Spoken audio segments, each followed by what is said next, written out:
ایک دن شیر شاہ سوری کے سامنے ایک قتل کا مقدمہ پیش ہوا جس میں قاتل کا سراغ نہیں مل رہا تھا۔ یہ قتل 58 یوپی کے کسی علاقے میں ہوا تھا۔ شیر شاہ سوری نے مقدمے کی سماعت کی۔ اس نے ایک وزیر کو حکم دیا کہ جس علاقے میں قتل ہوا ہے اس کے پاس واقع کسی درخت کو 2 آدمی بھیج کر کٹواؤ، اور جو سرکاری عامل اس درخت کے کاٹنے کی اطلاع پا کر آئے انہیں پکڑ کر ہمارے پاس بھیج دو۔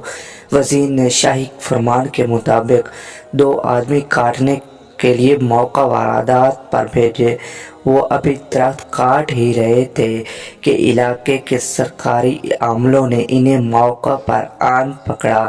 سادہ کپڑوں میں ملبوس وہ دونوں شخص نے درخت کاٹنا چھوڑ دیا اور ان سرکاری عاملوں کو بادشاہ کے پاس لے گیا۔ بادشاہ نے ان سے دریافت کیا کہ تمہیں درخت کاٹنے کی خبر تو ہوگی، لیکن ایک انسان کی گردن کٹ گئی اور تم اس سے بے خبر رہے۔ میں اسے تسلیم کرنے کے لیے تیار نہیں۔ 3 دن کے اندر اندر قاتل کو پیش کرو، ورنہ سزا میں تم قتل کر دیے جاؤ گے۔ ان کے جسم پر لرزہ طاری ہو گیا۔